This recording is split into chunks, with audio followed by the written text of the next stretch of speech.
बिना किसी पेनिट्रेशन के किसी फीमेल को आप किस तरीके से सेटिस्फाइड कर सकते हैं, क्या ये सही है? जी बिल्कुल, आप ऐसा कर सकते हैं एंड फुल सेटिस्फेक्शन मिलता भी है, बिल्कुल सही बात है। तो आज हम इसी के बारे में बात करेंगे कि किस तरीके से सिर्फ एक पार्ट है जिसको अगर आप स्टिमुलेट करते हैं प्रॉपर तरीके से, तो आप उस फीमेल को उस ऑर्गेज़म की स्थिति तक पहुंचा सकते हैं, उसको जो पूर्ण संतुष्टि होती है, हैप्पीनेस होती है, उस लेवल तक लेके जा सकते हैं। तो इसी के बारे में हम डिटेल में बात करेंगे बॉडी को समझते हुए कि किस तरीके से आपको करना है। तो चलिए शुरुआत करते हैं आज के इस वीडियो की। मेरा नाम है एकता और आप देख रहे हैं बहुत ही प्यारा सा चैनल SWM एकता। तो चलिए शुरुआत करते हैं। सबसे पहले हम ये समझते हैं कि क्या सभी फीमेल्स को बाहर से ही होता है या फिर किसी को अंदर से भी पूर्ण संतुष्टि होती है। तो देखिए लगभग 80% फीमेल्स ऐसी हैं जिनको सिर्फ और सिर्फ क्लिट के स्टिमुलेशन से ही उनको पूर्ण संतुष्टि मिल जाती है, लेकिन 20% ऐसी फीमेल्स भी हैं जिनको कि इंटरनली भी सेटिस्फेक्शन मिलता है। ठीक है, क्योंकि वहाँ पे भी एक जोन होता है जिसको बहुत सारे लोग जिस स्पॉट के नाम से जानते हैं, लेकिन वहाँ पे होती क्या है, नर्व की एंडिंग्स होती हैं। ठीक है, जिनकी वजह से जब वहाँ पे स्टिमुलेशन होता है तो उनको अच्छा फील होता है और वो ऑर्गेज्म तक पहुँच जाती है। ओके, अब हम बात करते हैं बाहर की। बहुत सारे लोगों को थोड़ा सा समझ में नहीं आ रहा होगा, तो मैं थोड़ा सा सिंपली आपको बताना चाहूँगी कि जो फीमेल की बॉडी होती है उसको पहले अगर आपको आपने सोच रखा है कि आप पूरी तरीके से बिना पेनिट्रेशन के ही करने वाले हैं, तो क्या करेंगे, पहले आपको बहुत अच्छे से पॉपुलेट करना है। ठीक है, उसमें आप नॉर्मली उसकी बॉडी को एक्सप्लोर कर सकते हैं, जहाँ भी उसको अच्छा लगता है वहाँ भी आप किसेस कर सकते हैं, उसको टच कर सकते हैं एंड सॉफ्टली। ठीक है, तो इस तरीके से आप उसकी फुल बॉडी को एक्सप्लोर करेंगे।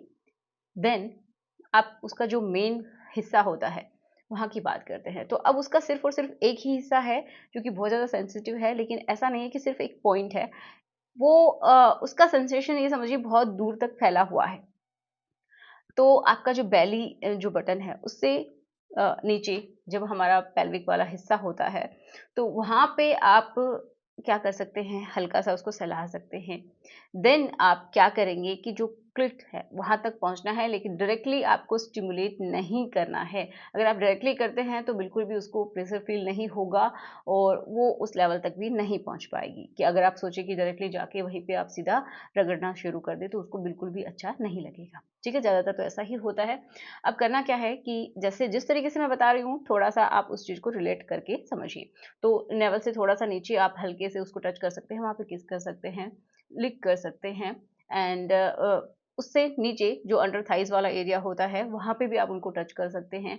और बहुत ही इम्पोर्टेंट है कि पहले जो आस-पास का जो एरिया है, वहाँ पे आप उनको टच करें, किस करें, जो भी एक्टिविटी आप करना चाहें। किसी तरीके से जो आपको लगता है कि ऐसे स्टिमुलेशन से ज़्यादा उनको अच्छा फ़ील होता है, उस तरीके से कीजिए। फिर आप क्या करेंगे कि जो उसकी बॉडी है, थोड़ा-सा उसको समझते हैं। तो जो जहाँ पे हेयर होते हैं, तो सबसे ऊपर एक बोन होती है, ठीक है? एंड उसके ऊपर बहुत सारे हेयर होते हैं एंड साइड में 2 लिप्स के जैसे स्ट्रक्चर होती हैं जिनको मेज़ोरा बोलते हैं, ठीक है? लेबिया मेज़ोरा एंड इंटरनली 2 बहुत ही ज़्यादा सॉफ्ट से लिप्स होते हैं जिनको माइनोरा बोलते हैं, ओके? एंड इनके बीच में ही पूरी स्ट्रक्चर है जो कि बहुत ज़्यादा सेंसिटिव है। अब आप ये समझिए कि जो बाहर वाले लिप्स हैं वो भी बहुत सेंसिटिव होते हैं, तो ये जो बाहर से आपको स्ट्रक्चर दिखाई देता है ना, वो पूरा का पूरा सेंसिटिव है। तो उसको आप बहुत ही आराम से रिलैक्स होके अच्छे से उसको स्टिमुलेट करना है। बिल्कुल आराम से हल्के हाथ से आप अप एंड डाउन जो बाहर के जो लिप्स हैं उनको भी आप हल्का-हल्का दबा सकते हैं या मसाज कर सकते हैं। फिर थोड़ा-सा इंटरनली आप अप एंड डाउन करके मसाज करेंगे। देन जो उनके इनर लिप्स हैं, उनको भी हल्का-हल्का आप अपनी फिंगर की हेल्प से उनको रब कर सकते हैं या फिर उनको अप एंड डाउन करके मसाज कर सकते हैं। अब बात करते हैं मेन जो कि क्लिट वाला हिस्सा है, तो डायरेक्टली उसके ऊपर नहीं जाना है। फिर जब दोनों लिप्स जो होते हैं, जैसे कि ये बाहर वाले हैं एंड ये अंदर वाले हैं, तो इन दोनों के बीच में जो स्पेस बचता है दोनों साइड में, तो दोनों फिंगर्स की हेल्प से आप अप एंड डाउन कर सकते हैं एंड देन आप ऊपर हल्के हाथों से आप रब कर सकते हैं, ठीक है? क्योंकि देखिए जो क्लिट होता है वो बहुत ज़्यादा सेंसिटिव होता है, अगर आप उसको हार्ड तरीके से रब कर रहे हैं तो पेन भी हो सकता है। ठीक है। अब जो क्लीट है वो बिल्कुल ये समझिए अच्छे से ढका हुआ होता है, जिसको क्लीट और हुड बोलते हैं, उसमें ढका हुआ होता है ताकि उस बहुत ज़्यादा सेंसिटिविटी उसको ना लगे, उसको पेन ना हो, ठीक है, वो हेल्पफुल होता है उसके लिए।